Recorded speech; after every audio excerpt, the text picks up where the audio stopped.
ಈ ಗಂಡ ಹೆಂಡತಿ ಅಂತಂದರೆ ಯಾವ ರೀತಿ ಇರಬೇಕು, ಇದಕ್ಕೆ ಪ್ರೇರಣೆ ಏನು ಅನ್ನೋದು ಡಾಕ್ಟರ್ ಬಿ ಆರ್ ಅಂಬೇಡ್ಕರ್ ಹಾಗೂ ಅವರ ಪತ್ನಿ ರಮಾಬಾಯಿ ಅವ್ರನ್ನ ನೋಡಿ ನಾವು ತಿಳ್ಕೊಳ್ಬೇಕಾಗಿರೋದು ಬೇಕಾದಷ್ಟಿದೆ.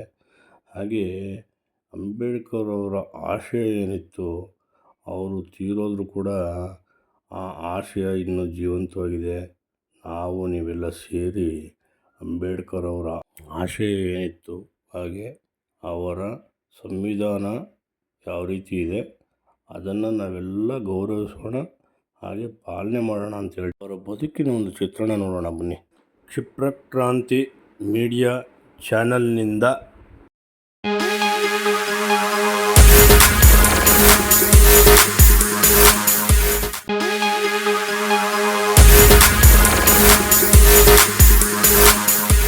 ಯಾರ್ಯಾರು ಕ್ಷಿಪ್ರಕ್ರಾಂತಿ ಮೀಡಿಯಾ ಚಾನಲ್ನ ಸಬ್ಸ್ಕ್ರೈಬ್ ಮಾಡಿಲ್ಲ, ಲೈಕ್ ಮಾಡಿಲ್ಲ, ಶೇರ್ ಮಾಡಿಲ್ಲ, ಅವರೆಲ್ಲ ಲೈಕ್ ಮಾಡಿ, ಶೇರ್ ಮಾಡಿ, ಸಬ್ಸ್ಕ್ರೈಬ್ ಮಾಡಿ ಅಂತ ಹೇಳ್ತಾ, ಇದು ನಿಮ್ಮ ಚಾನಲ್, ಹರಸಿ ಬೆಳೆಸಿ ಹಾರೈಸಿ ಅಂತ ಕೇಳ್ಕೊಳ್ತಾ ಬನ್ನಿ.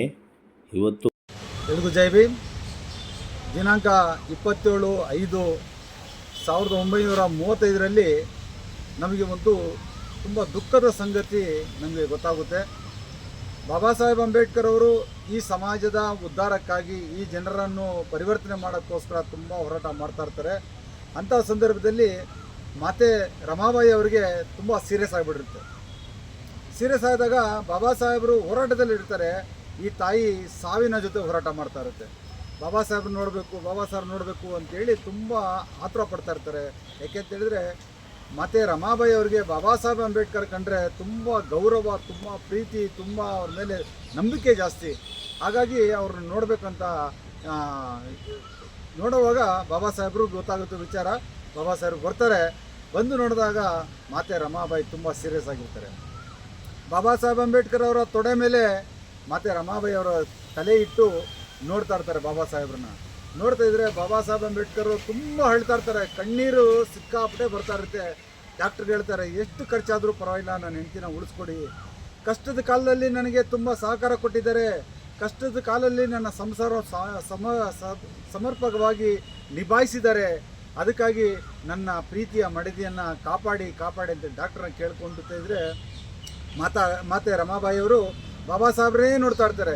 ಆವಾಗ ಬಾಬಾ ಸಾಹೇಬ್ರ ಕಣ್ಣೀರು ಬರ್ತಾ ಇದ್ದರೆ ಬಾಬಾ ಸಾಹೇಬ್ರು ನೋಡಿ ಹೇಳ್ತಾರೆ, ಯಾಕೆ ರಮ ಕಣ್ಣೀರು ಆಗ್ತಾ ಇದೆಯಾ, ಯಾಕೆ ಸಾವು ಹತ್ರ ಬಂದಿದೆ ಅಂತ ಅಳ್ತಾ ಇದೆಯಾ ನೀನು ಅಂತ ಕೇಳಿದಾಗ ಆಗ ತಾಯಿ ಒಂದು ಮಾತು ಹೇಳುತ್ತೆ, ಇಲ್ಲ ರೀ, ಸಾವು ಬಂದಿದೆ ಅಂತೇಳಿ ನನಗೆ ಹೆದರಿಕೆ ಆಗ್ತಾ ಇಲ್ಲ, ಸಾವು ಬಂದಿದೆ ಅಂತೇಳಿ ನನಗೆ ಹೆದರಿಕೆ ಆಗ್ತಾ ಇಲ್ಲ, ನಿಮ್ಮೊಬ್ಬರನ್ನೇ ಒಂಟಿಯಾಗಿ ಬಿಟ್ಟು ಹೋಗ್ತಾ ಇದ್ದೀನಲ್ಲ ಅಂತೇಳಿ ದುಃಖ ತಡೆಯೋಕ್ಕಾಗದೆ ಕಣ್ಣೀರು ಬರ್ತಾ ಇದ್ದೀರಿ.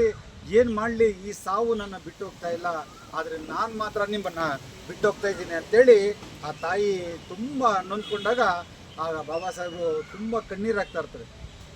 ನನಗೆ ತುಂಬ ಪ್ರೇರಣೆ ಬಂದು ನೀವೇ ರಮಾಬಾಯಿ, ನೀವೇ ನನಗೆ ತುಂಬ ಪ್ರೇರಣೆ, ನೀವು ಶಕ್ತಿ ಕೊಟ್ಟಂದಿರಿಂದ ನಾನು ಈ ಜನರನ್ನ ಕಾಪಾಡೋಕ್ಕೆ ಸಾಧ್ಯ ಆಗ್ತಾ ಇದೆ, ದಯವಿಟ್ಟು ನನ್ನ ಬಿಟ್ಟು ಹೋಗಬೇಡಿ ಅಂತೇಳಿ ಬಾಬಾ ಸಾಹೇಬರು ಕಣ್ಣೀರು ಹಾಕ್ತಾಯಿದ್ರೆ ಮತ್ತೊಂದು ಸಲ ಹೇಳ್ತಾರೆ ರಮಾಬಾಯಿ ಅವರು, ತುಂಬ ಬೇಜಾರಾಗುತ್ತೆ.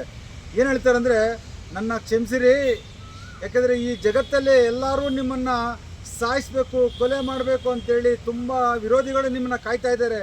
ಇಂಥ ಸಂದರ್ಭದಲ್ಲಿ ನಿಮ್ಮ ಒಬ್ಬಂಟಿಯಾಗಿ ನಿಮ್ಮನ್ನು ಬಿಟ್ಟೋಗ್ತಾ ಇದ್ದೀನಲ್ಲ, ಆ ದುಃಖ ನನಗೆ ತಡೆಯೋಕ್ಕಾಗ್ತಾ ಇಲ್ಲ ಅಂತೇಳಿ ಮಾತೆ ರಮಾಬಾಯಿ ಅವರು ಹೇಳಿದಾಗ ಮನಸ್ಸು ಇಷ್ಟು ಚುರುಕನ್ನುತ್ತೆ ನೋಡಿ. ಆ ತಾಯಿ ಹೇಳಿದ ಮಾತನ್ನು ನಾವು ಅರ್ಥ ಮಾಡ್ಕೋಬೇಕು. ಬಾಬಾ ಸಾಹೇಬ್ ಅಂಬೇಡ್ಕರ್ ಅವರ ಋಣದಲ್ಲಿದ್ದೀವಿ. ಬಾಬಾ ಸಾಹೇಬ್ ಅಂಬೇಡ್ಕರ್ ಕಂಡಂಥ ಕನಸನ್ನು ನನಸು ಮಾಡೋಕ್ಕಾಗ್ತಾ ಇಲ್ಲ ಅಂತೇಳಿದ್ರೆ ನಾವು ನಿಜವಾಗ್ಲೂ ಬದುಕಿದ್ದೀವಾ? ಮಾತೆ ರಮಾಬಾಯಿ ಅವರು ಹೇಳ್ತಾ ಇದ್ದಾರೆ ಏನಂತ, ಇಡೀ ಜಗತ್ತಲ್ಲೇ ನಿಮ್ಮನ್ನೆಲ್ಲರೂ ವಿರೋಧ ಕಟ್ಕೊಂಡಿದ್ದೀರಿ ನೀವು. ಯಾಕೆಂದರೆ ಈ ಸಮಾಜನ ಉದ್ಧಾರ ಮಾಡೋಕ್ಕೆ, ಶೋಷಿತ ಸಮುದಾಯನ ಉದ್ಧಾರ ಮಾಡೋಕ್ಕೆ ಮೇಲ್ಜಾತಿಯವ್ರನ್ನ ನೀವು ವಿರೋಧ ಕಟ್ಕೊಂಡಿದ್ದೀರಿ. ಆದರೆ ಅವರೆಲ್ಲ ನಿಮ್ಮನ್ನು ಸಾಯಿಸಬೇಕು ಅಂತ ಕಾಯ್ತಾ ಇದ್ದಾರೆ. ಇಂಥ ಸಂದರ್ಭದಲ್ಲಿ ನಾನು ಒಬ್ಬರನ್ನೇ ಬಿಟ್ಟು ಹೋಗ್ತಾ ಇದ್ದೀನಲ್ಲ, ಆ ದುಃಖ ನನಗೆ ತಡೆಯೋಕ್ಕಾಗ್ತಾಯಿಲ್ಲ ಅಂತ ಹೇಳಿದಾಗ ನಾವು ಹೆಂಗಾಗುತ್ತೆ, ನಮ್ಮ ಮನಸ್ಸು ಹೆಂಗಾಗ್ಬೋದು? ಅದಕ್ಕೆ ನಾವು ಹೇಳ್ತಾ ಇದ್ದೀವಿ, ಮಾತೆ ರಮಾಬಾಯಿ ಅವ್ರ ಋಣದಲ್ಲಿ ನಾವಿದ್ದೀವಿ. ಬಾಬಾ ಸಾಹೇಬ್ ಅಂಬೇಡ್ಕರ್ನ ಕಾಪಾಡುವಂಥ ಕೆಲಸ ನಾವು ಮಾಡಬೇಕು. ಬಾಬಾ ಸಾಹೇಬ್ ಅಂಬೇಡ್ಕರ್ ವಿಚಾರವಂತ ತಿಳಿಸೋ ಕೆಲಸ ನಾವು ಮಾಡಬೇಕು. ಆ ವಿಚಾರಗಳನ್ನು ಕಾಪಾಡುವಂಥ ಕೆಲಸ ಮಾಡಬೇಕು. ಬಾಬಾ ಸಾಹೇಬ್ ಅಂಬೇಡ್ಕರ್ ಕಂಡಂಥ ಕನಸನ್ನು ನನಸು ಮಾಡೋ ದೃಷ್ಟಿಯಲ್ಲಿ ನಾವು ಹೋಗಬೇಕು, ಆ ದಾರಿಯಲ್ಲಿ ನಡಿಬೇಕು, ಆ ಕೆಲಸವನ್ನು ನಾವು ಮಾಡಬೇಕು. ಆದರೆ ಇವತ್ತು ನಾವು ಮೋಜು ಮಸ್ತಿ ಮಾಡ್ಕೊಂಡಿದ್ದೀವಿ. ಆ ತಾಯಿಯ ಒಂದೇ ಒಂದು ಮಾತು ಎಷ್ಟು ತೊಂದರೆ ಆಗುತ್ತೆ, ಎಷ್ಟು ಕಷ್ಟ ಆಗುತ್ತೆ ಅಂತೇಳಿ ಆಗಲೇ ಯೋಚನೆ ಮಾಡಿದರು. ದಯವಿಟ್ಟು ಇವತ್ತು ಮಾತೆ ರಮಾಬಾಯಿ ಅವರು ತೀರ್ಕೊಂಡಿದ್ದ ದಿನ ನಾವೆಲ್ಲ ದುಃಖದಿಂದ ಇರಬೇಕು, ದುಃಖವನ್ನು ನಿಭಾಯಿಸ್ಕೋಬೇಕು. ದುಃಖವನ್ನು ನಿವಾರಣೆ ಆಗಬೇಕಾದ್ರೆ ಬಾಬಾ ಸಾಹೇಬ್ ಅಂಬೇಡ್ಕರ್ ಹೇಳಿದ ಮಾತನ್ನು ನಾವು ನೆರವೇರಿಸಬೇಕಂತ ಹೇಳ್ತಾ ನನ್ನ ಮಾತು ಮುಗಿಸ್ತೀನಿ. ಜೈ ಭೀಮ್, ಜೈ ಕಾಂಚನ. ಜೈ ಹಿಂದ್, ಜೈ ಕರ್ನಾಟಕ.